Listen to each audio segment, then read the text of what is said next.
E a gente está aí trazendo opiniões isentas de um jornalista não patrocinado. Muito bem. Jornalista vocacionado. Muito Sigam bem. lá. Então sigam o Thiago Parijani. Eu agradeço a todos vocês. Bom, hoje eu vou conversar com um jornalista que eu conheço há bastante tempo, que é o Thiago Parijani. O Thiago Parijani, ele também tem dentro dele o ímpeto de jornalismo investigativo. Não são muitos no Brasil, viu? E ele é um deles. Ele tem um canal na internet que faz... Na verdade, tem 2 canais, fazem muito sucesso, que é o Brasil Inteligente e o canal que leva o nome dele, Thiago Parijani. E eu conheço há bastante tempo, como eu disse, mas eu acho que nós dois somos os únicos jornalistas que não desistimos de buscar esclarecimento do caso Adélio Bispo de Oliveira e Jair Bolsonaro. O que aconteceu lá em Juiz de Fora? Como vocês sabem, eu já fiz várias reportagens sobre isso, documentários, o último é a Bem Paralela. Inclusive, eu uso um trecho do canal dele com um crédito, que foi ele que conseguiu um vídeo inédito. Nós vamos ver aqui em que o Adélio fala que mandaram ele fazer aquilo. Então, isso nós vamos ver esse trecho e nós vamos bater esse papo. O que nos interessa aqui é a busca da verdade. É um caso que mudou a história do Brasil e não está devidamente esclarecido. Então, eu trago aqui para vocês o Thiago Parijani. Thiago, bom, nós estamos gravando esse programa, mas agora ele está sendo transmitido à noite. Muito boa noite para você. Obrigado por aceitar o nosso convite, por estar aqui conosco. Então, eu vou passar a palavra a você e fazendo já uma primeira pergunta, Thiago. Por que é que você também busca respostas neste caso? O que é que te levou a também continuar essa investigação que a polícia parou? A Polícia Federal já disse que ele agiu sozinho. E como já disse, como já mostrei, tem várias inconsistências ali. A história não está bem contada. Tem o Clube do Tiro, tem uma relação anterior com o Carlos Bolsonaro, no mesmo local que eles frequentavam, isso é fato. Frequentaram o Clube de Tiro. Mas então eu passo a palavra a você, que eu já falei muito, o entrevistado aqui vai ser você. Muito obrigado mais uma vez. Imagina. Somente falas pertinentes. Uma honra muito grande estar aqui no 247, dividindo tela com o Joaquim, que é um dos jornalistas que eu tenho o maior respeito, né? Não só por ter aí tido um acesso pessoal, a gente conversa mais hoje do que quando a gente trabalhou junto, essa é a verdade, né? Eu já contei essa história aqui. Deixa eu só arrumar um negócio aqui, que eu sou um cara meio perfeccionista, tá vazando um negócio. Pronto, agora ficou bonito o meu cenário. Tinha uma frestinha ali, tinha alguém observando ali de dentro. A gente conversa muito mais hoje, porque quando eu conheci o Joaquim, eu era muito novo. Eu via o Joaquim chegando com suspensório na redação, assim, eu falava, cara, esse cara é diferenciado, esse cara não tem o pedigree ainda para falar com ele. E aí eu ficava ali, né? Como eu hoje observo o Cabrini, hoje observo o próprio Joaquim, o trabalho dele, e falo, olha, são expoentes, né? O Joaquim faz parte da história do jornalismo brasileiro, isso não é nenhum exagero, porque ele transitou por várias redações, assim como eu trabalhou na Editora Abril também, na Veja, né? Enquanto eu estava ali na Ação Games, então sempre mais molecão, né? O jornalista mais molecão e o Joaquim mais sênior, com todo o respeito. E aí, hoje, está aqui cruzando a nossa timeline, né, por conta desse tema que me desperta toda a curiosidade também. E o Adélio, ele surge porque eu sou um cara que eu me pauto pelo que eu gosto. E o que eu gosto, o que eu paro para assistir hoje, por exemplo, é o Cabrini. Vem para mim aqui um pouquinho.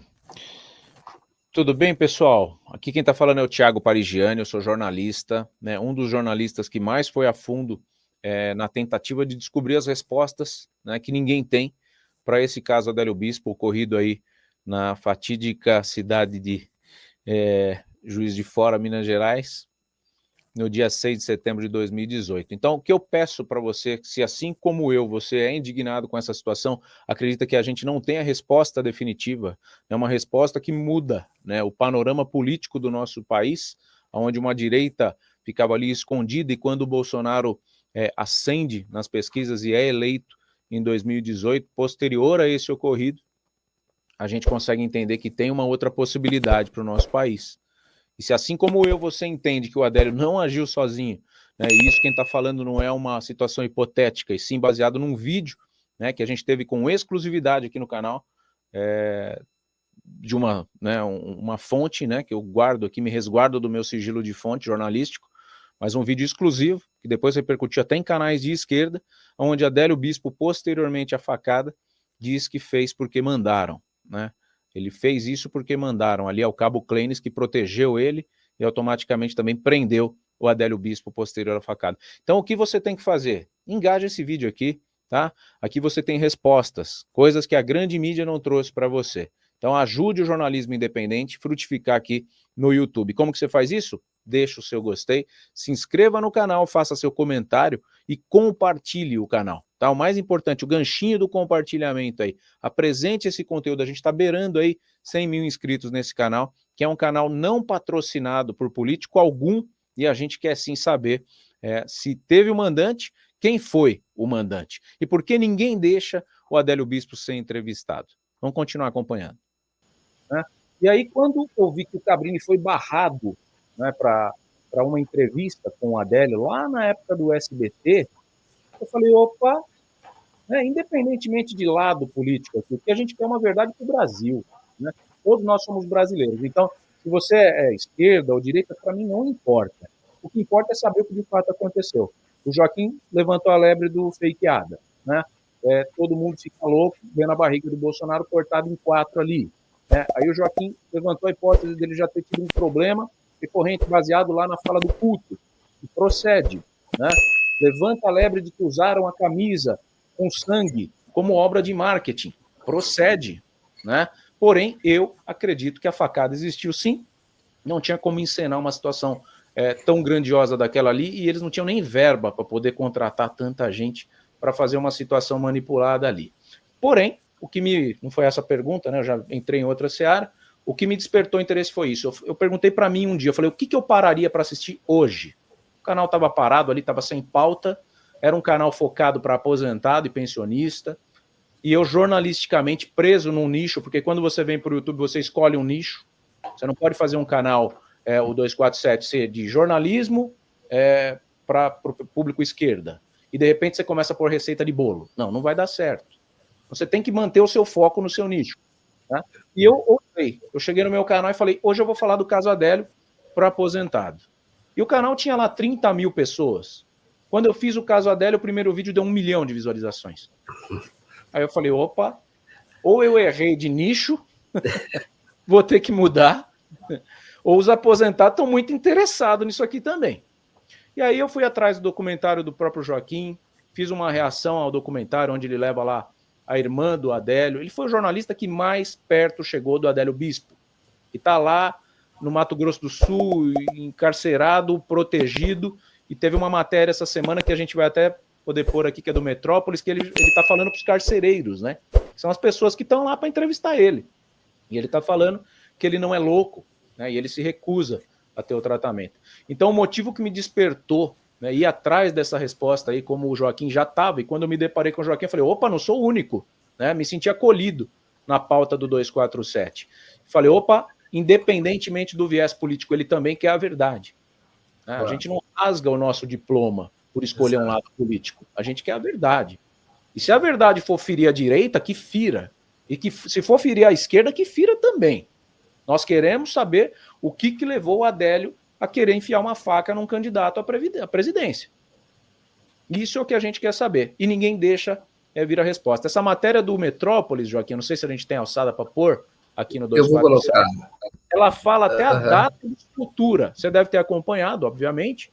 Tem uma previsão de data de soltura do Adélio, que é uma grande esperança para a gente que está louco para entrevistar ele ou colocar alguém lá para fazer essa entrevista.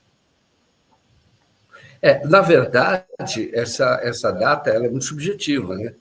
Por que ela é subjetiva? Porque vai ter um novo exame, né? 2 anos depois, tem um novo laudo, uma junta psiquiátrica de novo analisa, e aí se essa junta considerar que ele já pode viver em sociedade, então ela faz um parecer, e ele, então, depende dessa junta. O que acontece? Acontece que o Adélio ele não recebe tratamento, ele não tem tido tratamento. Então, o quadro de saúde dele tem piorado. Então, qual é a posição hoje daquele que o defende, que é a Defensoria Pública, que é o Elmo Rodrigues? ele defende que o Adélio receba um tratamento em hospital, hoje não tem mais manicômio, seja um hospital do SUS, psiquiátrico, com atendimento psiquiátrico, e conviva com a família, porque é só assim ele pode evoluir. O mais importante para nós é que ele esteja num ambiente seguro, em que ele possa se abrir, ele possa falar, porque lá ele tem consciência de que ele é monitorado o tempo todo. Por que eu sei disso? Desculpa, até é mais um bate-papo, nós dois que fizemos muito esse caso. Por que eu sei disso? Porque ele falou para a irmã, a Maria das Graças, quando ele estava lá, a Maria das Graças perguntou a ele se ele fez aquilo que atribuíam a ele. E ele, então, disse que ele não podia falar naquele local. Ele deu uma dura, né, irmã? Falou, você é doido? Ele perguntou uma pergunta dela. Vem para cá, vem para cá. Ó, muito obrigado pela grande audiência que vocês estão dando aí para a nossa matéria de hoje, tá? Eu peço que você se inscreva, curta e compartilhe o conteúdo, tá? E se puder, seja membro desse canal. Porque esse canal aqui, diferentemente da grande mídia, ele não tem rabo preso com ninguém. A gente busca só uma coisa aqui, a verdade. E aí você fala, mas isso é um fato muito antigo, Thiago. Não, esse é um fato em aberto até hoje. O Gilmar Mendes proibiu que o Cabrini fosse entrevistar o Adélio Bispo. Ninguém deixa o Adélio Bispo falar. Ao mesmo tempo, o sistema não elimina o Adélio. Né? Que se quisessem envenenar ele, alguma coisa, já teriam feito. Ele está no sistema prisional no Mato Grosso do Sul até hoje. Preso, enclausurado. Né? A última pessoa que foi ver ele foi a irmã, né, que o jornalista Joaquim de Carvalho levou até o presídio para falar com ele, e ela fez algumas perguntas e ele respondeu para ela, você tá louca de me perguntar isso? Então é tudo muito emblemático, muito enigmático. Por que não estão deixando o Adélio falar? Se assim como eu, você quer, né, uma entrevista do Adélio Bispo, seja para o Cabrini, ou seja para qualquer jornalista que tenha, né, o cacife para poder extrair a verdade desse caso, você junte-se a nós aqui. Se inscreva no canal, curta, compartilhe, tá? E se puder, seja membro desse canal independente e ajude a gente na descoberta pela verdade. Pode seguir o vídeo. Pergunta dessa aqui, tudo aqui está gravado. Eu não posso responder. Então, ele não se sente num ambiente seguro. Como o Thiago sabe, eu tenho uma informação de quem participou da investigação da Polícia Federal. Essa informação eu tenho gravada.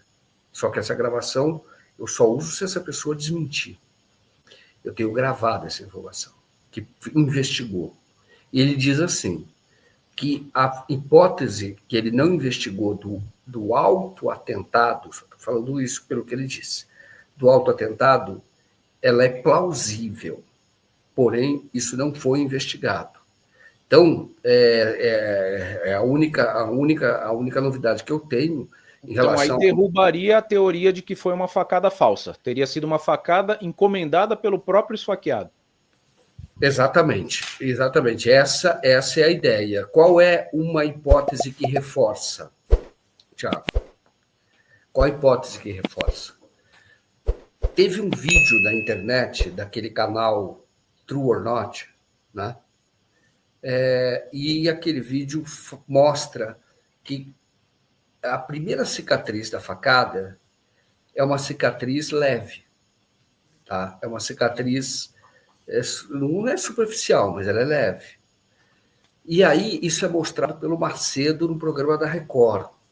A TV Record fez o Domingo Espetacular e o já eleito presidente, o Bolsonaro levanta a camisa e o Macedo está explicando, aqui foi a facada, aquele corte grande, aquilo foi feito pelos médicos para poder fazer a sutura ali do intestino, tirou um pedaço do intestino e tal. Então ele faz assim, então aqui foi a facada. O True or Not pegou essa facada desse local, o Bolsonaro tinha 3 pintas ali. E era uma pinta do corpo dele, tá? Essas 3 pintas tinha ali, e ela está numa posição que seria um pouco acima dessas 3 pintas. Aí Tempo depois que ele depois de 2 cirurgias, ele vai no programa lá do SBT, que é o The Night, Danilo Gentili, e ele levanta a camisa também para mostrar o ferimento. Quando mostra, ele mostra tanto para a repórter, quanto que estava no bastidor, quanto depois para o Danilo Gentili. Ele levanta a camisa, já é uma cicatriz mais forte, e as pintas, que foi usado como referência daquela cicatriz mais leve, essas pintas estão, quando elas estavam abaixo, na verdade elas estão acima, o que significa que a pinta não mudou de lugar. O que mudou de lugar foi a cicatriz. Tem uma imagem da barriga aí, se você quiser usar na live. Tem uma imagem compartilhando. Tá aqui, ó. Fez muito bem, olha. Tá aqui, olha. Então, ele está mostrando. Então, tá vendo? E ali você tem as pintas, que é mostrado pelo True or Not, que ninguém sabe de quem é exatamente que fez aquele vídeo, mas alguém que sabe. Então, ela está acima, ela está abaixo, e na primeira vez que aparece como a cena, ela está acima. Ela está em 2 lugares, ela está acima da cicatriz e depois ela está abaixo. O que acontece? No fim de 2019, o Bolsonaro fez um procedimento cirúrgico para remoção de pintas no corpo. Isso foi explicado. Ele ficou alguns dias e, num primeiro momento, quando ele conversa com os apoiadores lá no cercadinho, ele diz que ele estava com câncer de pele. Isso tem depoimento, tem áudio dele. Câncer de pele. Câncer, suspeita de câncer de pele, e ele faria essa cirurgia. Tá? Essa cirurgia, depois o hospital... Vem aqui comigo um pouquinho, vem cá. Armadas, vem aqui, pode parar. Gente, é o seguinte, agradecer a audiência, né, magistral a audiência de vocês aqui, é fenomenal. Ver o engajamento, estou lendo todos os comentários de vocês aqui, tá? Na medida do possível a gente vai respondendo esses comentários aqui depois, em off. Mas o que eu peço para você é, fique até o final, tá? Fique até o final. Se você é um brasileiro indignado, que entende que o sistema é uma grande cortina de fumaça, e que as respostas que deveriam ser trazidas para você, eles deixam para lá, eles querem trazer as respostas que interessam a eles. Eles querem prender o Bolsonaro, tentativa de golpe, eles querem não a anistia, deixa lá o pessoal lá apodrecendo lá, já morreu lá o Clezão, né? Deixa lá senhorinhas lá que tem filho para criar, que estavam ali num inflame, né? Na inflamação do momento ali, e vandalizaram, estão sendo tratados como terroristas, inimigos da nação, inimigos da democracia. E esse atentado, que está muito mal explicado até hoje, eles não trazem para a luz dos holofotes. Então aqui não é um canal sobre especulação, aqui é jornalístico. Então tudo que você está vendo aqui é baseado no que aconteceu e nas respostas que a gente conseguiu até hoje. Então todas as atualizações do caso Adélio Bispo você tem aqui. Você vai sair desse canal aqui sabendo o que aconteceu dentro de tudo que foi divulgado até hoje e tudo que foi apurado em bastidor. E para isso eu peço o quê? Se você se inscreva nesse canal, você deixe o seu gostei, você comente o que você acha de tudo isso. E para você, a grande pergunta é, para você o caso Adélio Bispo está resolvido? Porque o primeiro advogado do Adélio falou para a gente, não, esse caso já está resolvido. Eu falei, tá, então qual é a resposta? O que a PF falou, que ele agiu sozinho, mas e o vídeo que a gente trouxe aqui, dele depois do atentado falando que fez porque mandaram? Como é que explica? Não, ele é louco. Você engoliu essa resposta? Isso aí tá suficiente para você? Se tá, beleza, a gente vai parar por aqui. Se não tá, engaje, comente, diga o que você acha do caso Adélio Bispo. Você tem liberdade para isso aqui. Você não é jornalista, eu sou. Eu trago aqui os fatos, mas o seu comentário é livre. Deixe o seu gostei, se inscreva e compartilhe esse canal. Vamos juntos em busca da verdade. Pode soltar. Brasília, aqui em Brasília. O hospital divulgou um laudo dizendo que retirou algumas pintas, porque por precaução e por prevenção. Qual era a explicação depois da assessoria dele? Como ele pescou muito, ele ficava muito sem camisa, aquilo poderia se transformar em algo que é maligno. Então, por isso ele foi retirado. Só que nunca foi explicado direito. O fato é que essas pintas do corpo dele foram retiradas. Então, hoje você não tem mais condição de dizer se tem o local exato que foi o ferimento, que o ferimento teria mudado de lugar. Isso não ocorre. Portanto, seriam 2 incisões. Uma primeira e depois uma segunda. Isso é que o True or Not colocou como um elemento de suspeita, e realmente eu entendo que é suspeito, porque ele fez a cirurgia depois, para remoção de pintas. Então, isso é um elemento que, vamos dizer assim, um elemento a mais que mostra que pode ter havido ali uma obstrução da própria prova, de justiça, claro, se isso fosse investigado depois. O que me disse o policial federal que participou da investigação? Que a primeira coisa que ele faria se a investigação fosse reaberta, e aí eu vou contar coisas que eu nunca falei, desculpe, viu, Tiago? Porque nós dois é que avançamos muito, que eu nunca falei. O que ele disse na ocasião? Ele falou que para ele entrar, porque o Bolsonaro era o presidente, e ele estava na Polícia Federal subordinado ao ministro da Justiça, na ocasião, e não tem a garantia de ele não possa ser removido do cargo. Mas ele disse que se a matéria fosse muito contundente, o documentário que eu estava fazendo, se justificaria que ele, então, fosse na linha do autoatentado. Para isso, ele pediria, a primeira prova que ele pediria é um exame no Bolsonaro, um exame de legista, porque não tem no processo nenhum legista. Existem tanto o boletim do médico, do Einstein, quanto o boletim da Santa Casa, mas legista não tem nada que ateste que houve um ferimento, no sentido de uma lesão corporal. Isso teria que ser um legista para fazer, e ele tem fé pública, isso não existe dentro do processo. E aí esse policial disse, a primeira coisa que eu vou pedir é isso. Porém, como ninguém é obrigado a produzir provas contra si, eu estou tentando falar com cuidado, que é para não identificar quem falou isso. Como ninguém é obrigado a produzir provas contra si, ele poderia negar. Mas isso ele pediria ao Supremo Tribunal Federal. Só que ele acabou depois, essa equipe mudou, tá? Essa pessoa que estou te falando era uma pessoa da equipe. Essa equipe mudou porque o delegado que era o responsável pelo caso foi promovido em termos, ele foi para o exterior, ele assumiu um cargo em Nova York, e a equipe quem assumiu foi um outro delegado. E aí isso não avançou. Mas eu sei que o Bolsonaro, naquela ocasião, estava muito insatisfeito com ele e com essa equipe, tanto que ele chamou essa equipe 2 vezes para conversar no Palácio, para saber como é que estava a investigação. E numa das vezes que ele chamou, na segunda, na verdade, o Bebiano já tinha morrido, e aí o policial, ou um dos policiais, blefou. Disse para o Bolsonaro que tinha tomado o depoimento do Bebiano antes dele morrer, que era a sorte deles de policial. Era mentira, era um blefe, porque queria saber a reação do Bolsonaro, que tinha feito uma conversa informal. E nessa conversa informal, ele disse que pela primeira vez viu o Jair Bolsonaro se descontrolar, se desconcertar. Descontrolar não é o termo correto, ele desconcertou, entendeu?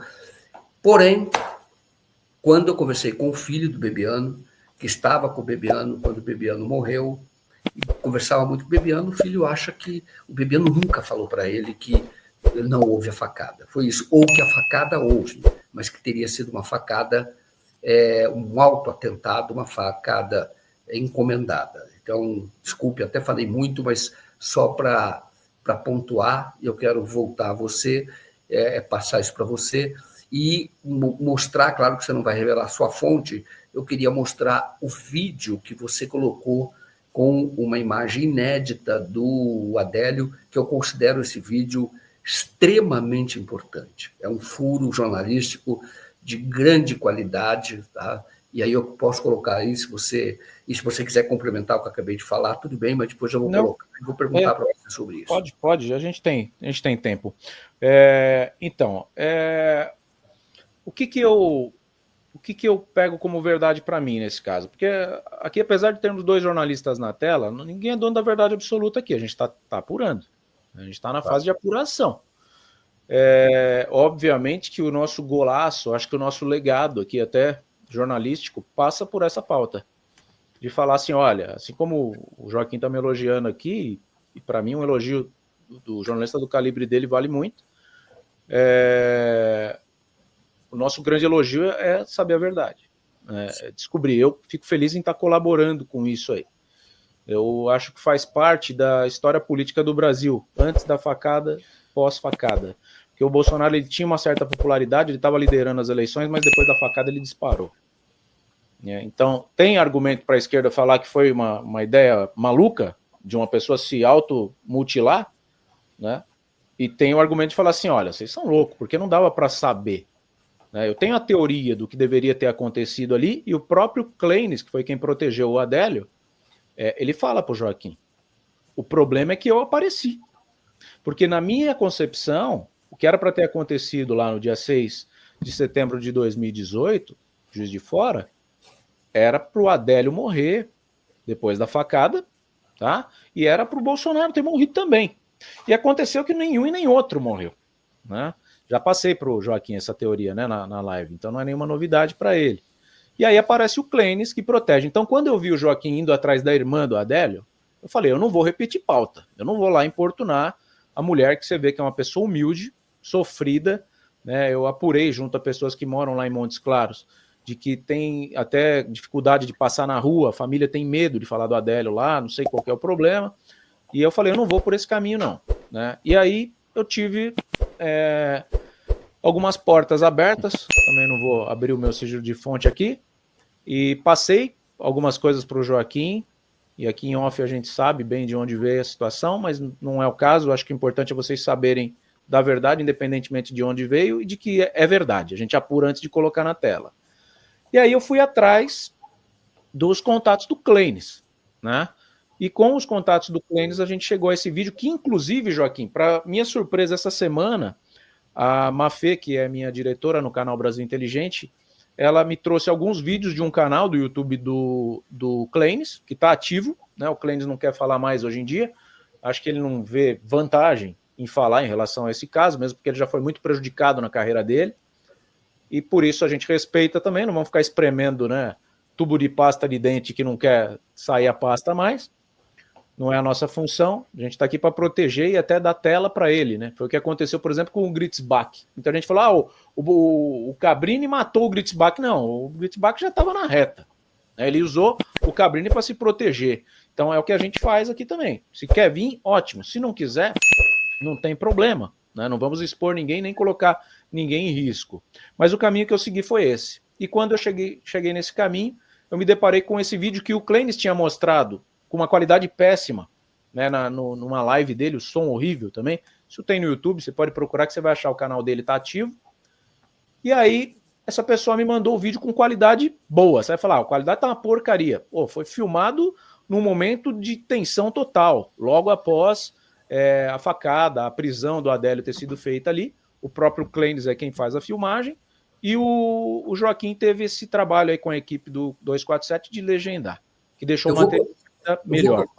Posso colocar aqui, Tiago, só para não ficar muito... Por favor. Aqui eu estou em frente ao condomínio Vivendas da Barra e eu estou contando que o Kleines, ele foi para lá. Então, o Kleines... Por que eu gravei isso? Eu digo que o Kleines era um peixe fora d'água ali. Ele foi para lá porque ele era apoiador do Bolsonaro, ele estava era candidato a deputado, e ele foi para lá para fazer uma segurança voluntária. E ele teve um papel importante no dia. Só que ele não foi acolhido pelos seguranças de lá. Então, eu estou contando isso, e não foi acolhido pela equipe do Jair Bolsonaro. E os outros que estavam na equipe, nós já sabemos, foram promovidos, e por isso que é o documentário A BIM Paralela. Eles integraram a BIM Paralela, Felipe Félix, Felipe Arlota, Marcelo Bormevê. Tá? E o Alexandre Ramagem, que foi indicado por esses para ser o diretor, e fez parte de um grupo. E o Kleines, que teve uma atuação importante, porque prendeu o Adélio, ficou isolado. Eu estou contando isso aqui, daí para em seguida falar, olha o vídeo que ele gravou, que ele estava lá. Vamos colocar o vídeo aqui e vamos lá. Isso. Cabo Kleines, fez gravações daquele dia. Também testemunhou o que estava acontecendo ali durante a prisão de Adélio Bispo de Oliveira. E ele falou pela primeira vez ao nosso documentário. Tudo bem, e você? Tudo bom? Você tem alguma gravação que não foi divulgada, alguma coisa assim? Que você estava lá na hora, foi você que prendeu e algemou o Adélio. Você levou o Adélio para o segundo andar ali daquele prédio, Chaveiro. Eu vi uma imagem sua lá. Você chegou a divulgar essa imagem. Eles estão interrogando o Adélio ali, que ele está sentado no chão. Então, tem imagem que você nunca divulgou? É isso que eu queria saber. Que a gente pudesse dar. Porque aquilo que falam que você tem gravações inéditas, tem essas gravações, porque você disse que está em algum lugar seguro. Então, está nessa possibilidade de já, quando tem condições de conhecer esse vídeo.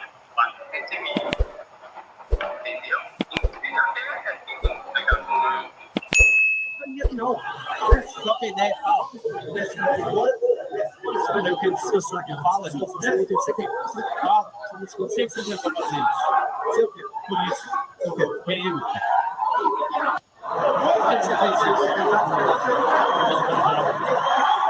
Os que fez isso, eles mandaram.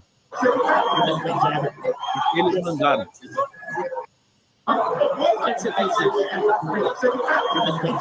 Eles mandaram. Porque depois que teve o evento... Olha aqui, ó. Bom, eu quero ouvir você. Enfim, esse foi o furo jornalístico de grande relevância. Ele fala, de fato, fala isso mesmo, porque eles mandaram, foi o Thiago que divulgou isso em primeira mão. E, enfim, você não vai revelar, está certo, preservar a tua fonte, mas ali fica claro que parece ter um plano, né, Thiago? Você vê que eu não tinha reparado, né? Você, na verdade, quando você chama ele ali no celular, você foi checar, né, se o vídeo procedia. Existe um material, né? E certinho, checar mesmo porque eu chequei. E aí eu fico mais lisonjeado ainda porque não partiu do Clênis a divulgação desse vídeo. Exato. Então, a pessoa que me mandou, ela é digna de uma confiança e de uma consideração da minha parte muito maior. Porque você vê que ele estava preservando esse vídeo aí. E ele fala bem claramente que ele não tem outro material além desse, Joaquim. É esse vídeo. Né? Ele deixa claro. Eu estou vendo a possibilidade de divulgar esse vídeo e tal. A pessoa que me mandou esse vídeo, primeiro ela mandou só 20 segundos. Mandou só 20 segundos. E eu falei, caramba, mas eu não entendi nada desses 20 segundos, porque tá tudo muito embaralhado ali, as informações. Aí depois ela falou, olha, eu vou te mandar isso aqui, mas aí, tá, tipo, me tira do teu radar, tá? E quando eu recebi o vídeo, eu fiquei assistindo várias vezes, tal, e eu não tinha percebido eles mandaram. E aí eu entrei em contato com a pessoa de novo e falei, legal, o vídeo é muito bom, mas, pô, qualidade péssima, tal, o que você viu aqui? E aí ela me falou, presta atenção no áudio, né? Então quando você ouve, e aí o Joaquim vem e legenda, você fala realmente, olha, isso aqui é uma declaração que vale muito mais do que a declaração de quando o Adélio foi lá, que a revista Veja tem, que foi transmitida aí, né, diante do delegado, não sei quem era ali, se era juiz, ele falando já tudo editadinho, né, meio que orientado pelo, eu não lembro quem era o advogado na época, tem um primeiro advogado que era o, como é que era o sobrenome dele? O Zanoni? Do Adélio, você fala? Era o Zanoni, né? O Zanoni. O que funcionou, não defendeu o Adélio em momento nenhum, foi quem colocou o Adélio nessa situação. Então. E aí ele complicou mais ainda, e eu até mandei um direct para ele, falei, ô Zanoni, o que você tem a dizer do caso Adélio? Ele falou, esse caso tá resolvido. Tá resolvido? Não tá resolvido, né? A gente sabe que não. Então, quando você fala o caso Adélio tá resolvido, você chama a mim, você chama o Joaquim e chama o público que tá assistindo essa live de maluco. Porque não tá resolvido. A PF veio e cravou. Não teve mandante. Agiu sozinho. E aí vem uma declaração no calor, os gritos de vai morrer no final ali, no fundo. E ele pega e fala, eu fiz porque me mandaram. E ele fala no plural, tá? Porque lá na declaração da Veja ele fala que foi Deus que mandou. Isso. Ele não fala ele me mandou. Isso. Né? Lá ele começou a falar de maçonaria, né? Ele fez um personagem meio maluco ali naquela entrevista mesmo, para os caras enquadrar ele no... Acho que a orientação foi, ó, faz de conta que você é maluco, que advogado faz isso, né? O advogado, quando o cara tá lascado, não tem como tirar a culpa dele, fala, vamos diminuir a pena. Como que diminui a pena? Fala que é incapaz, tem problema mental, desqualifica a pessoa. Então, ele nunca vai falar, só dizer, não foi uma entrevista. Muito obrigado pela grande audiência que vocês estão dando aí para nossa divulgou a fala hoje, dele. Tá? Fala dele, peço que você se inscreva, curta e compartilhe o conteúdo. Tá? E se puder, seja membro desse canal. Porque esse canal aqui não dá entrevista para ninguém, né, Joaquim? Até hoje. Até hoje. Isso. Ninguém conseguiu essa entrevista. Então essa é a nossa batalha, que eu espero que a gente consiga finalmente, ou um dia colocar o Joaquim frente a frente a ele, né? Tem essa matéria do Metrópolis, se você quiser usar a tela aqui, a informação é de que vão liberar ele, é uma coisa bem maluca também, mas pelo menos em 2038, se quiser eu ponho na tela aqui para você repercutir. Mas ele aqui pode, na verdade, você quer colocar? Não? Vou pôr aqui, aí você dá uma contextualizada com a informação que você tem. A matéria é essa aqui, ó. Posso ler? Pode. Tá aí, tá na tela aí. Vou colocar na tela. Nélio vive isolado e diz que não é doido por rejeitar. Ele diz assim, ó, a matéria do Pablo Giovanni, dia 19 de abril, às 10h31. Preso desde 2018 após esfaquear Bolsonaro, Adélio Bispo tem previsão de saída da cadeia, até pelo menos 2038. Ele tem rejeitado o tratamento. Aqui a foto do dia da prisão dele. Preso desde setembro de 2018, Adélio Bispo permanecerá detido no sistema penitenciário federal até pelo menos 2038. Ele está custodiado na penitenciária federal de Campo Grande, Mato Grosso do Sul, após o atentado contra o ex-presidente Jair Bolsonaro ocorrido em Juiz de Fora durante a campanha eleitoral. Adélio não responde a nenhuma ação penal porque foi considerado inimputável.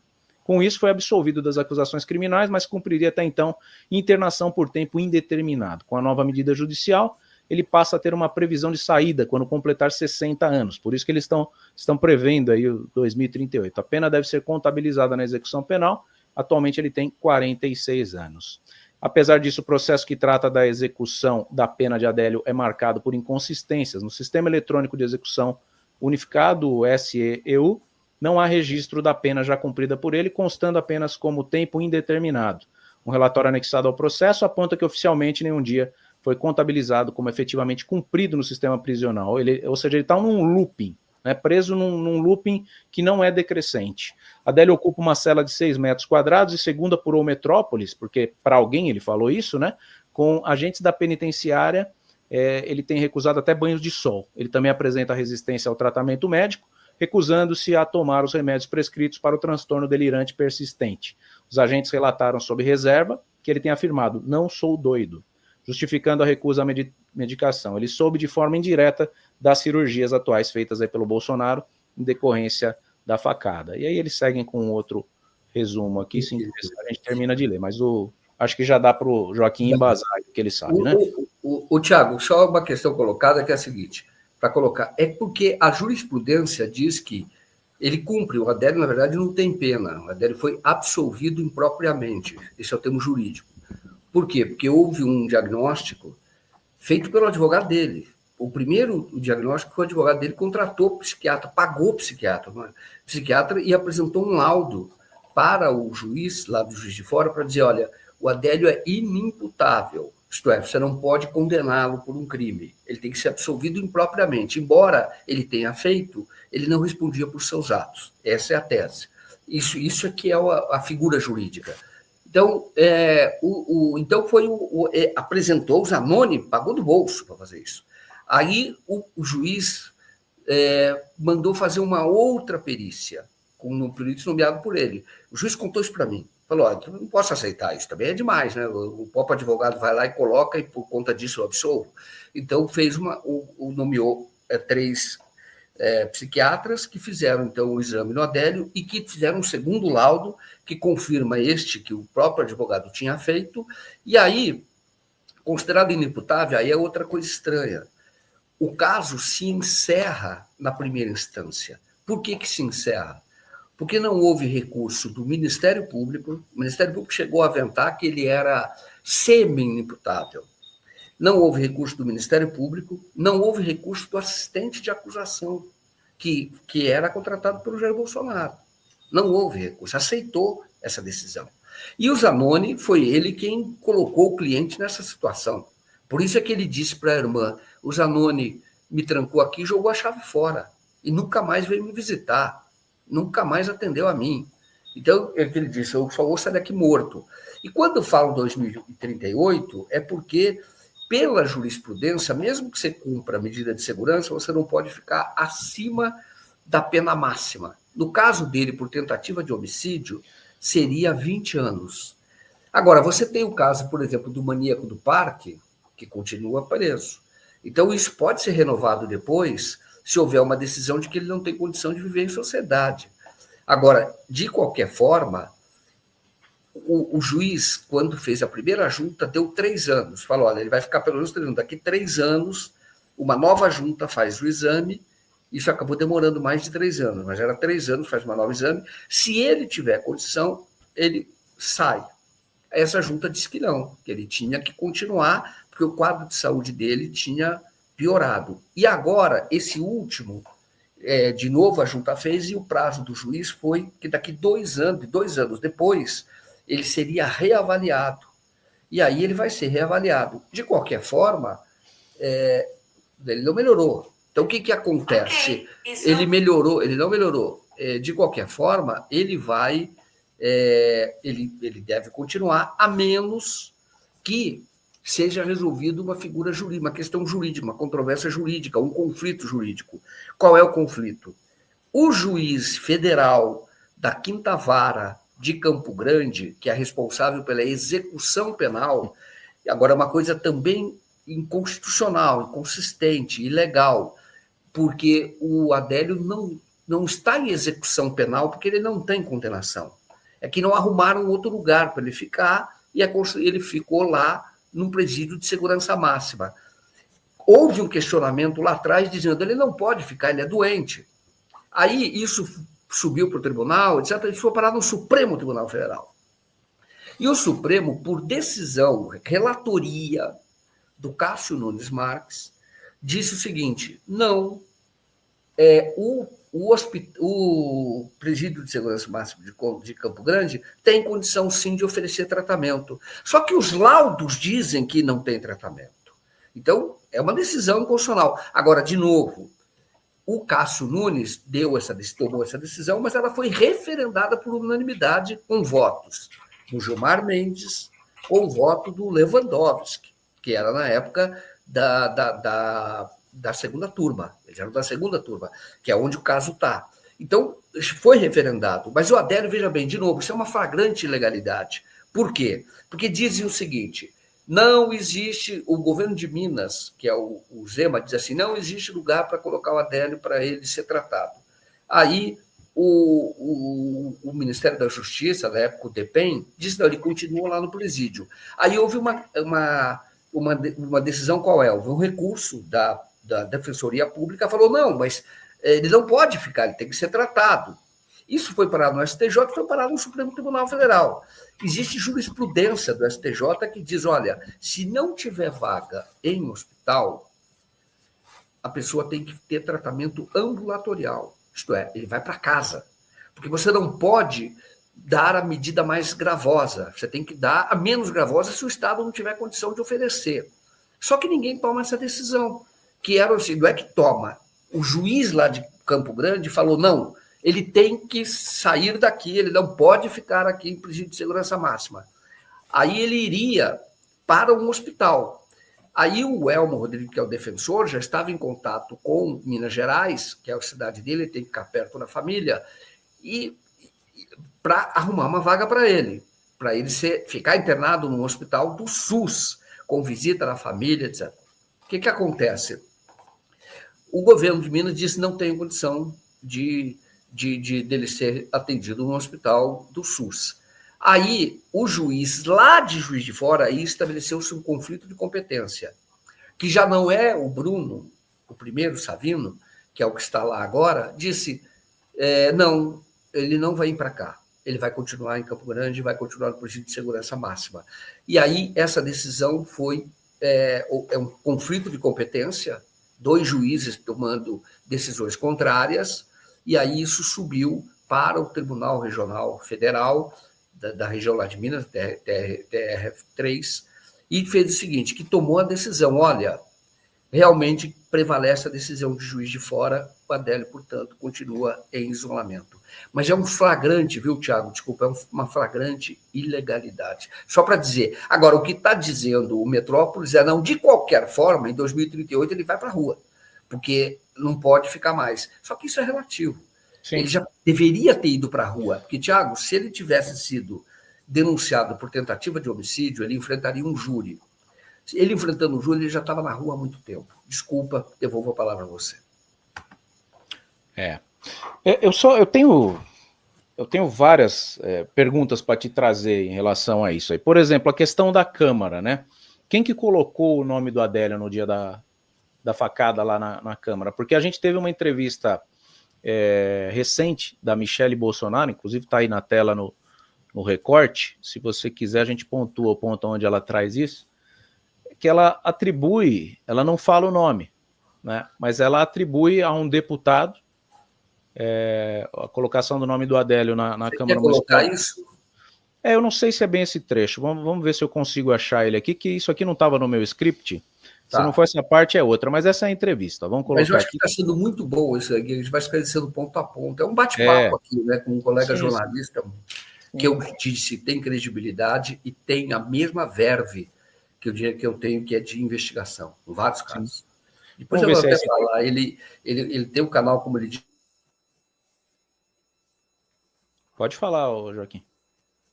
É bom até falar sobre isso depois. Tá. Deu uma picotada no seu áudio aí. Eu vou ver se é esse trecho aqui, vamos ver. Se não for, eu acho a outra parte, eu repercuti no meu canal.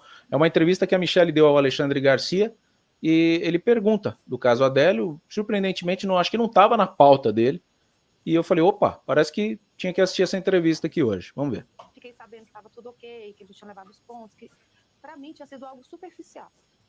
Depois o Flávio falou que tinha uma gravidade, mas eu não imaginava que eu ia encontrar o meu marido daquela forma. Muita gravidade. Muita gravidade. Então, quando eu cheguei na Santa Casa, e aqui eu quero agradecer os médicos, os enfermeiros, todos que estiveram ali conosco, que realmente salvaram a vida do meu marido, eu lembro que eu cheguei e vi assim, aquela multidão de jornalistas na frente, eu falei, poxa, aí as coisas foram ficando mais difíceis, já comecei a ficar trêmula, meu coração começou a bater mais forte. O Magno Malta estava numa antessala e falou, minha amiga, é muito grave, e agora você vai lá falar com ele. Eu abri a cortina e realmente ele estava irreconhecível. Ali foi um baque muito forte, porque ele realmente estava transfigurado. Ele tinha uma cor, perdeu muito sangue, né? Hemorragia interna, acho que quase 2 litros de sangue. E quando aí eles fecharam a cortina para eu ter aquele momento com ele, ele olhou para mim e falou, Mi, com muita dificuldade de conversar, falou, Mi, olha o que fizeram comigo. E a lágrima escorrendo, e eu peguei, passei a mão na cabeça, dei um beijo na testa dele, e ele falou, eu não tinha visto, né, porque ele estava com manta térmica, enfim, não podia mexer. E eu olhei para o teto do hospital e fiz uma oração.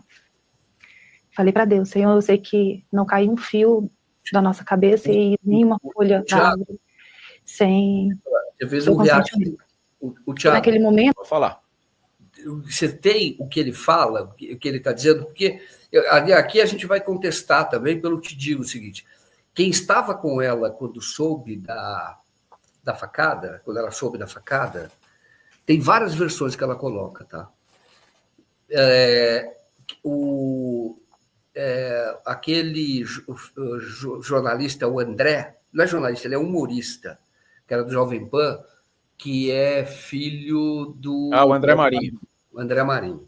Ele escreve num livro, ele estava com ela. Ela diz numa outra entrevista, por isso que eu sou obrigado a falar, porque eu investigo esse caso há muito tempo, ela diz numa outra entrevista que ela estava numa ação social de uma igreja, não é verdade, porque o André está mentindo.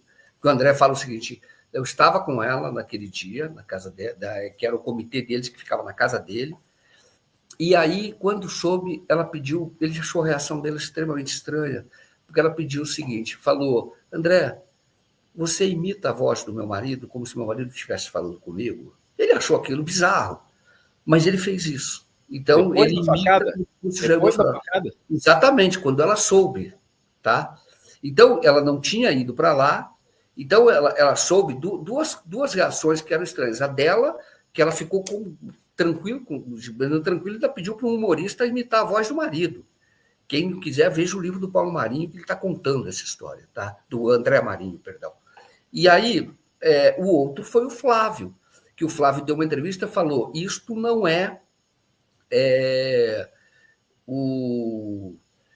não é grave.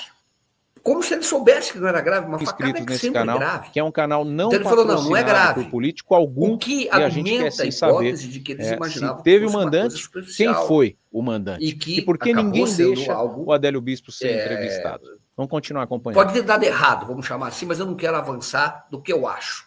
Mas o que existe é que tanto o Flávio falou não era nada grave, ele vai sair hoje do hospital, e ela achou que não era grave também. Tanto é que ela falou, imita a voz do meu marido. Aí ele imitou a voz do marido. A questão quando ela fala do deputado, isso é uma grande fake news, porque eu apurei. O deputado que eles falam é o João Willis. Ela vai falar. Se você quiser, é legal para você contar essa história depois da fala. Se a gente vai ter tempo, mas vai demorar, mas pode colocar. Vamos lá. Acho que é questão, deixa eu ver, acho que tem 3, 4 minutos aqui, vamos ver. O médico já tinha falado que eles já tinham feito de tudo dessa situação.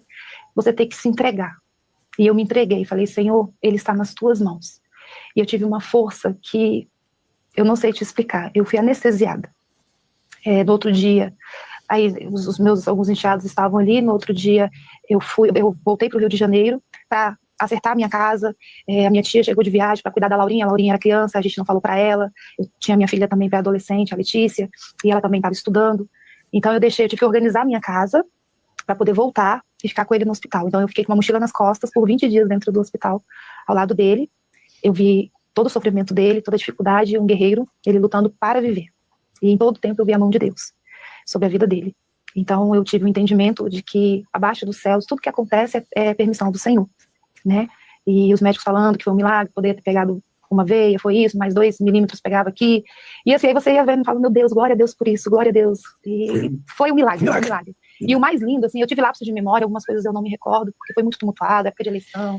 Algumas pessoas não respeitam esse momento, não respeitava ele estar numa UTI, a situação dele que era grave, então a gente ainda tinha que se indispor com essas pessoas também. Ele manifestava alguma coisa assim, vontade de voltar para a campanha eleitoral?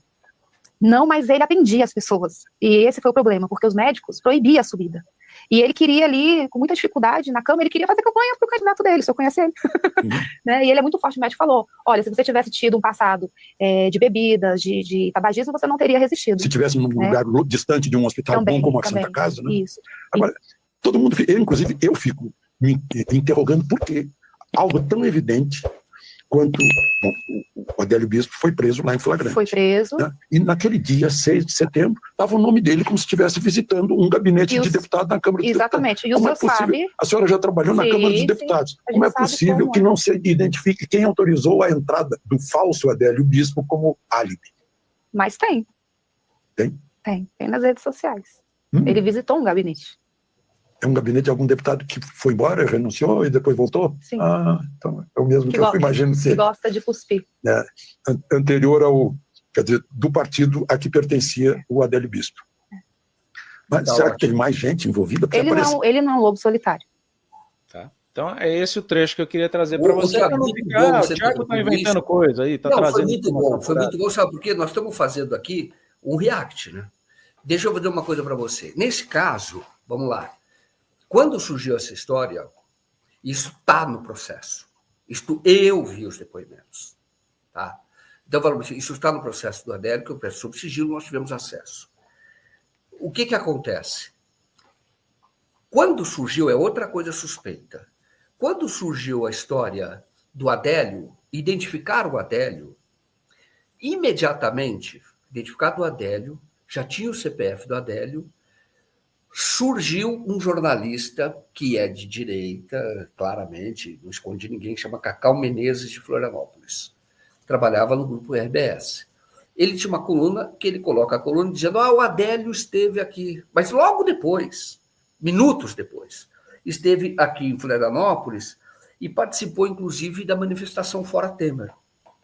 E aí, coloca uma foto que estava na rede social do Adélio, o Adélio colocou essa foto, em que ele está num cartaz, segurando um cartaz, do lado de uma pessoa manifestante que se chama Luciano. E tem 2 mulheres atrás, com as quais eu conversei. E aí diz o seguinte: nesse cartaz está escrito: renuncia a Temer.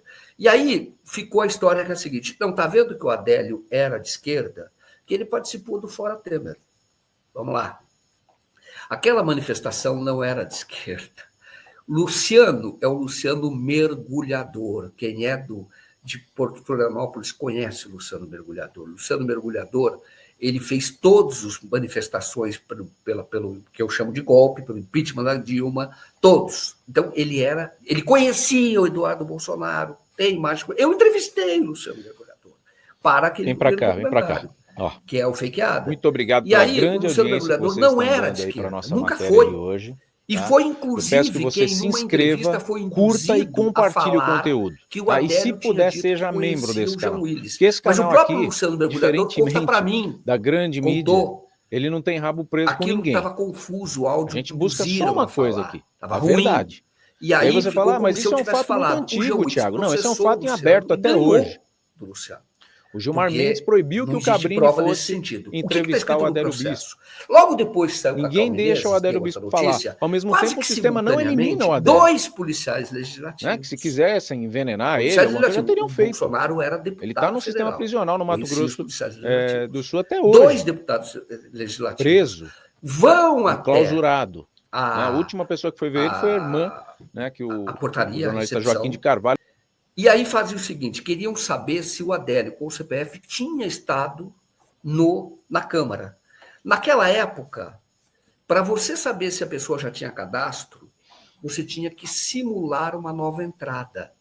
Isso foi apontado numa sindicância da Câmara, determinado pelo Rodrigo Maia, e os depoimentos dos policiais legislativos. Eles próprios contam: nós queríamos saber se ele já tinha estado aqui. Por isso é que surgiu a história. Aí eles chegaram com a recepcionista e falaram o seguinte: olha, digita aí, porque não tinha jeito de saber se não fosse assim. Você tinha que fazer uma nova entrada, porque aí surgia o cadastro já anterior. Assim era o sistema. E aí, já digita aí, Adélio Bispo de Oliveira, RG tal, não sei o quê, etc. Quando digitou, para ela fazer isso, ela teve que fazer uma nova entrada. Por isso que fala que é uma entrada que ele estava produzindo um álibi. Meia hora depois, que virou essa fake news, que seria absurdo, que ele estava como se tivesse entrado na cama meia hora depois. Só que, na verdade, foram 2 policiais legislativos que queriam saber se ele tinha entrado. E aí, de fato, ele entrou. Só que quando entra no sistema da Câmara, e as pessoas sabem disso, quando você passa pelo sistema da Câmara, você não precisa dizer que gabinete vai, você nem diz que gabinete vai. Você simplesmente faz um cadastro de entrada, a Câmara tem acesso livre. Mas, Joaquim, como que esses policiais sabiam o CPF do Adélio? É outra coisa estranha. Por que o Cacau Menezes, logo depois, divulga uma foto como se fosse uma manifestação de esquerda? E não era. Porque não era. E foi passado isso, e foi para o Jornal Nacional, dizendo: olha o Adélio aqui. Entendeu? Tanto que o Luciano Mergulhador, ele fala o seguinte: eu tive que desaparecer por um tempo, porque todo mundo da direita me conhecia. E aí falou: que história é essa? O Luciano está junto com o Adélio. Só que, na verdade, era o Adélio que estava participando de uma manifestação de direita. Quando teve a greve dos caminhoneiros. E esse renuncia a Temer era, na verdade, uma reprodução de uma fala do Bolsonaro dada algum pouco tempo antes. Qual era a fala do Bolsonaro? O Bolsonaro, quando teve a greve dos caminhoneiros, abortou um plano do Temer. O Temer, por conta dele, ele fez algumas coisas de liberar fundo de garantia, fez algumas coisas naquela ocasião, e o Temer começou a articular sua candidatura à reeleição. Dificilmente ganharia, porém, atrapalharia o Bolsonaro, que disputaria o mesmo eleitorado. Então é o seguinte, que é um eleitorado antipetista naquela ocasião. Então, o que aconteceu? Teve a greve dos caminhoneiros, e aí o Bolsonaro deu uma entrevista, pode procurar essa entrevista no Google. Bolsonaro diz que o melhor para o Brasil é Temer renunciar. A partir daí, o Luciano Mergulhador, que era um militante do grupo bolsonarista, ele fez uma manifestação. Manifestação renuncia a Temer. Quem me conta isso? As duas mulheres que aparecem na foto atrás. Entendeu? As duas mulheres que aparecem na foto atrás. Então, o Adélio estava numa manifestação da direita. Entendeu? De uma manifestação de direita. Isso é fato, pelo amor de Deus, é fato. Eu converso com o Luciano Mergulhador. O Luciano Mergulhador hoje, e ele disse o seguinte: eu tive que fugir, porque fiquei com medo até de morrer, de me matar. Ele falou: eu estou junto com o Adélio. Ele falou: só que ele é que veio, o Adélio, que insistiu para tirar aquela foto. Insistiu não, ele participou lá, vamos tirar a foto. Que deu o celular dele, tirou a foto e postou.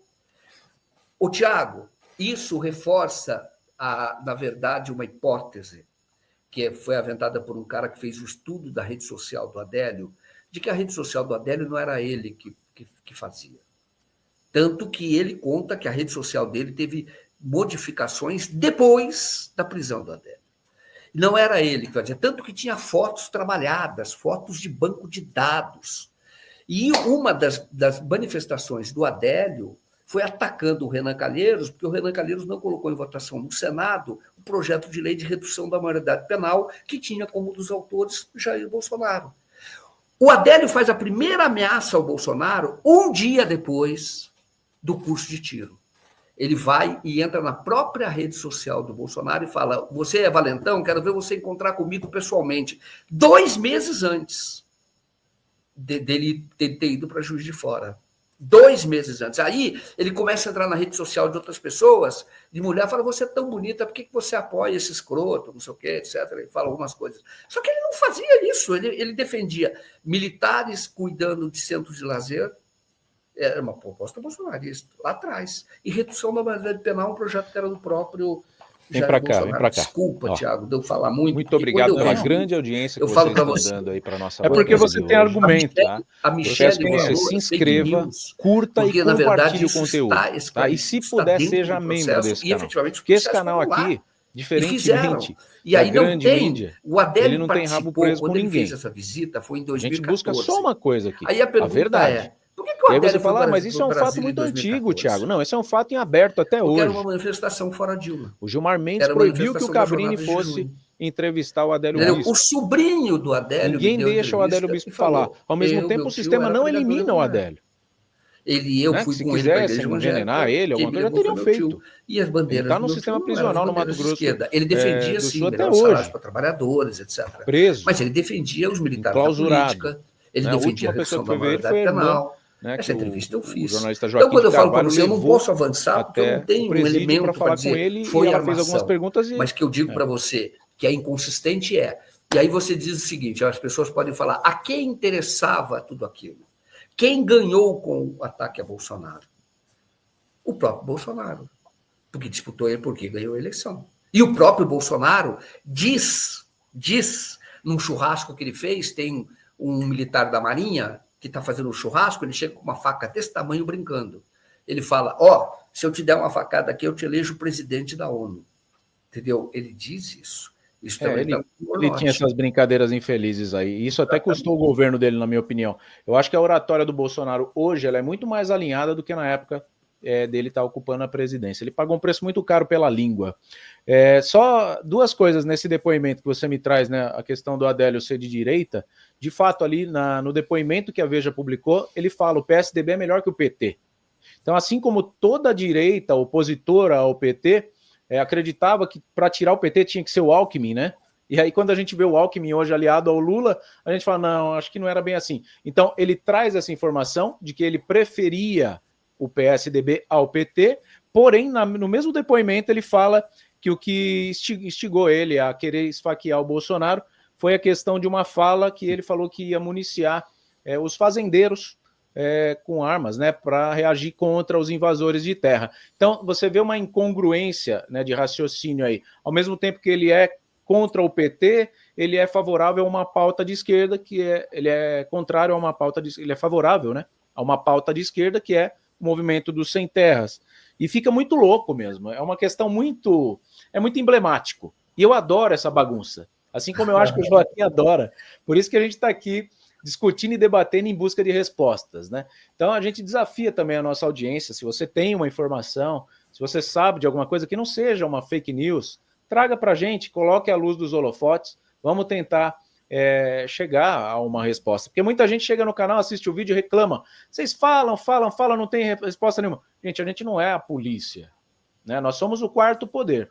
A gente sabe o tamanho da nossa responsabilidade. Por isso que a gente não vem aqui falar um monte de baboseira. A gente está aqui embasados, o Joaquim traz o que ele apurou, eu trago o que eu apurei. É que nem aquela festa, um traz um doce, um traz um salgado. A gente trouxe aqui o nosso doce, nosso salgado, faz um piquenique e tenta debater. E o papel de vocês aí no chat é o quê?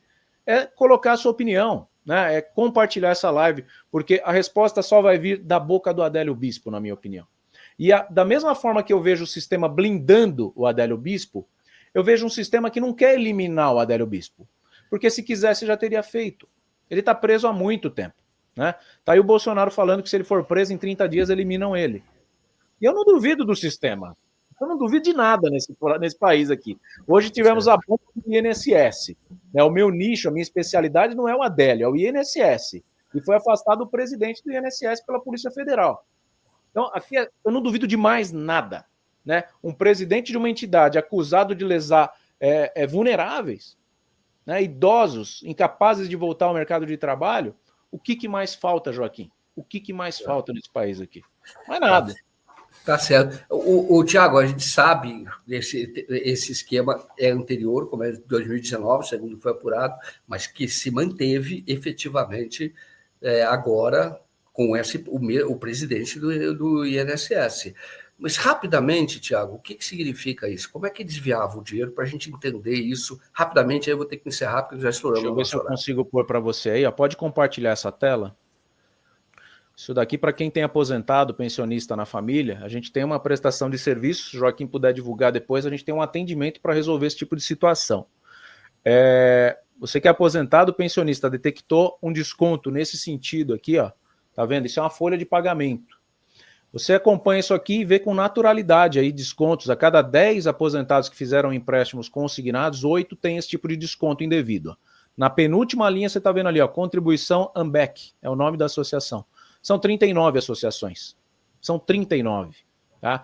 A gente não sabe bem para onde vai esse dinheiro, quem está por trás disso, mas o que a gente sabe é que o INSS é conivente com a situação, porque isso está na folha de pagamento.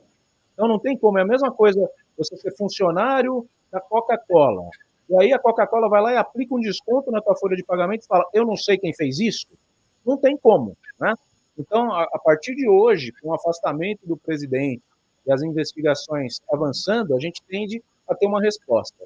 Mas o mais importante é você identificar, se você é aposentado, pensionista, observe se seu pai, sua mãe observe se você tem descontos dessa origem, ó, R$45. Só que não é um só não, Joaquim, são vários.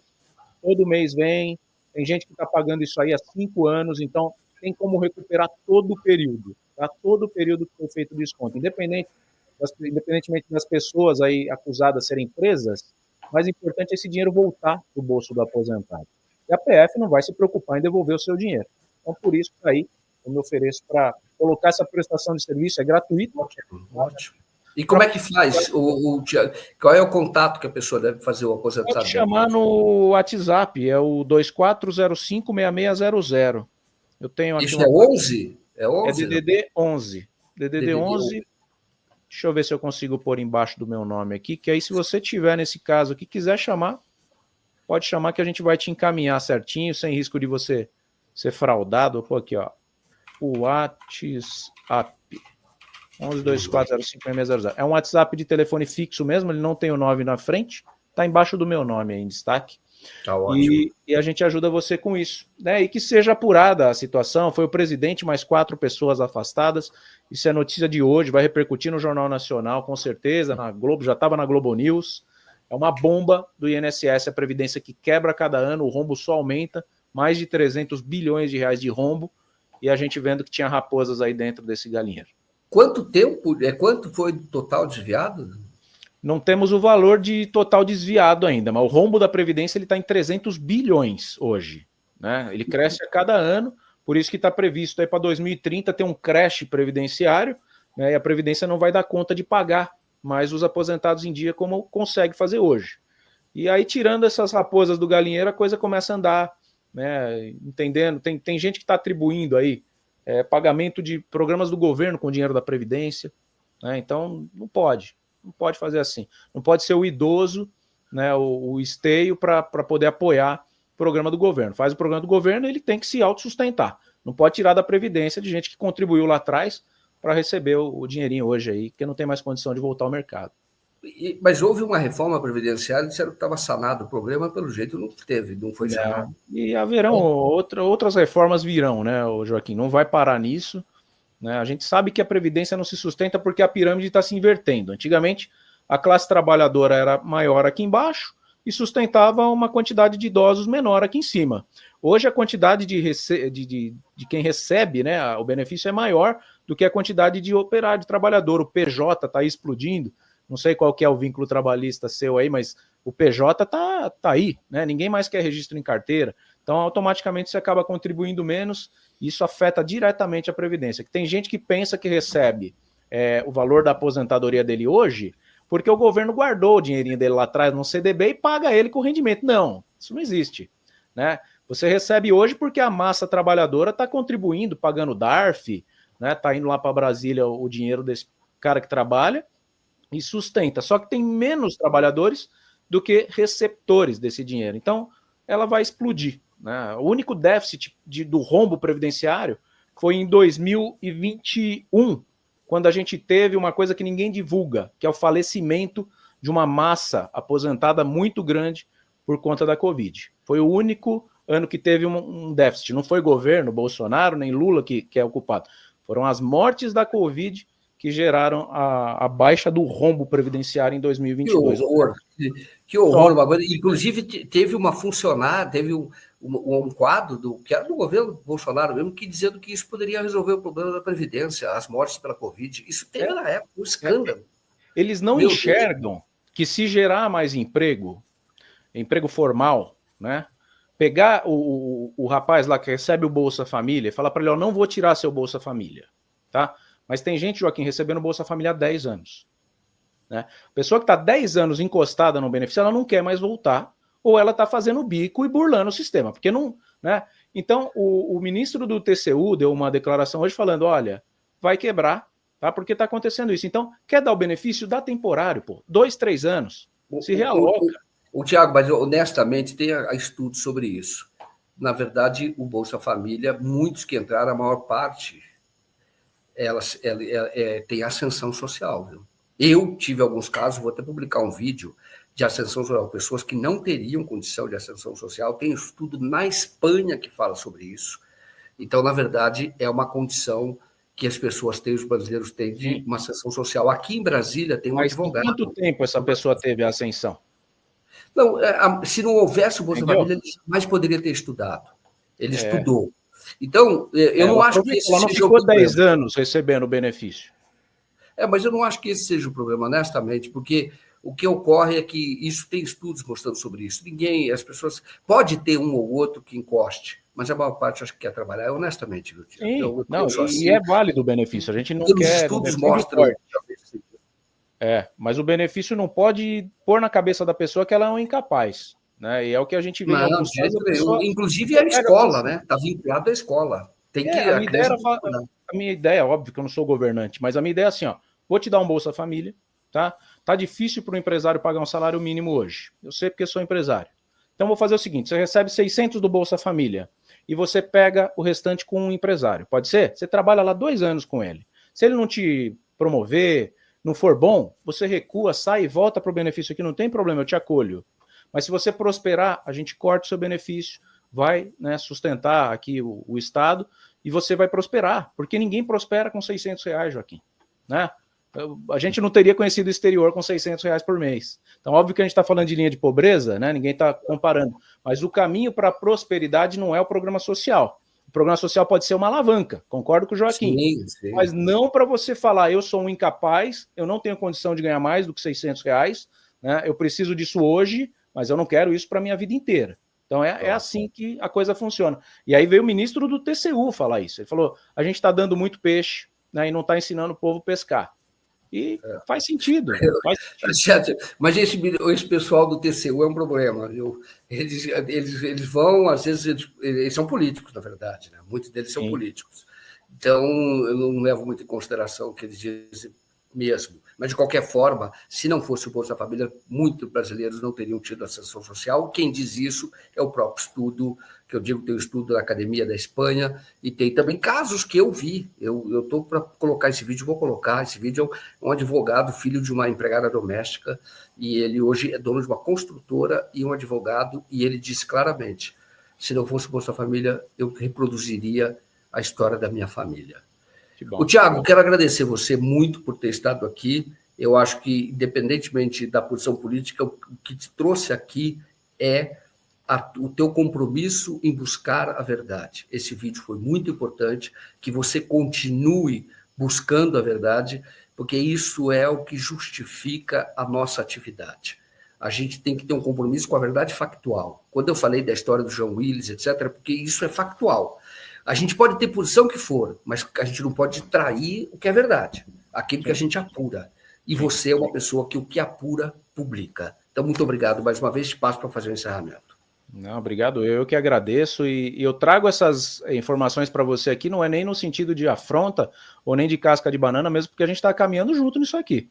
Eu te vejo como um parceiro, você sabe, além de colega, eu te considero um amigo, a gente conversa em off, e a gente está caminhando junto, né, e não vamos largar a mão um do outro, não, a gente vai seguir adiante. Muita gente fala, você é louco, para de mexer com isso. Eu fiz o juramento, é que nem pedir para um policial militar parar de investigar o crime, né? Não dá.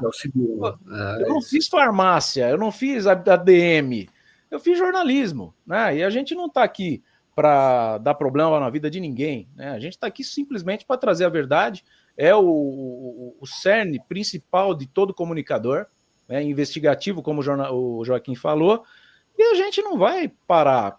Eu não sei, você já foi ameaçado, Joaquim, alguma vez por conta dessa pauta aí? Já fui, mas eu considero que não é nada sério, entendeu? Eu já fui ameaçado por outras pautas. Por essa, até agora, está tudo sob controle. E a gente tem que ver até onde vai a vocação, né? Até onde vai a vocação. E a gente não se vende por nada, não. O jornalista, a frase mais importante que eu ouvi foi na pós-graduação de marketing, né? Ele falou assim, o jornalista, o professor Marcelo Miyashita, depois eu fiz um curso com ele de extensão, e eu falei, você me deu uma frase que mudou a minha vida financeiramente. Você falou, o jornalista, ele é treinado para morrer pobre. E eu parei e falei, é verdade mesmo. Porque a gente não se vende, né? A gente não vende o que a gente sabe, a gente não consegue, é mais forte, a gente perde oportunidades de trabalho, às vezes por não pegar aquele ideal ali do veículo, às vezes. E depois, por isso que eu fiz uma correção de rota com a pós-graduação em marketing. Só que eu sei a hora de exercer o marketing, a hora de exercer o jornalismo, né? Eu sei dividir bem. E é isso, o jornalista ele morre pobre, mas ele morre abraçado com a verdade, né? Então, eu acho que é isso que a gente tem que seguir, e é assim que a gente dorme, e é assim que a gente é feliz, né? É assim que a gente é completo na nossa carreira. Gabriel Garcia Marques deixou uma frase, que o jornalismo é a melhor profissão do mundo, é o que ele dizia. Gabriel Garcia Marques, grande escritor, prêmio Nobel, foi jornalista, e ele dizia, isso é a melhor profissão do mundo, dá a oportunidade da gente viver, acompanhar e contar histórias, mas tem que ter integridade. É isso e viver dentro da história, né? Você vê, eu sou biógrafo do Vanderlei Silva, tem até aqui um livro fácil que não estava na pauta. Esse cara aqui, ele é um atleta que eu assisti do nada, né? Eu vi ele lutando ali, não sei se você conhece, e aí eu falei, gostei desse cara, o Ayrton Senna tinha morrido em 94, eu já desisti da Fórmula 1, porque eu não gostava da Fórmula 1, gostava do Senna. E aí, quando eu vi esse cara aqui, eu falei, esse cara é diferente. Ele bateu num cara lá do Japão que bateu na família Gracie inteirinha, né? E aí o Vanderlei bateu, eu falei, não, eu vou escrever o livro desse cara, falei pro meu pai um dia. Não tinha escrito livro nenhum, né? Tava com 21 anos de idade, começando a faculdade. Fui lá, fiz matéria com ele na Ação Games, lá entrevistei, ele lançou um jogo lá do UFC, criei um vínculo, faço parte da história desse cara, né? Isso... dinheiro não dá. É publicado em inglês também, né? Publicado em inglês e japonês, né? Virei um escritor traduzido em 2 idiomas. Então, dinheiro não dá. Mas fama e a história está acoplada, né? Ô, Tiago, eu conheço você, eu sei da tua determinação e sei que você está vencendo obstáculos, aí continua vencendo e venceu na profissão, isso aqui é importante e continua com o ideal, buscar a verdade, é isso. Tiago, eu vou ter que encerrar por causa do nosso tempo que estourou, quero te agradecer mais uma vez, Bom muito demais. mesmo, viu?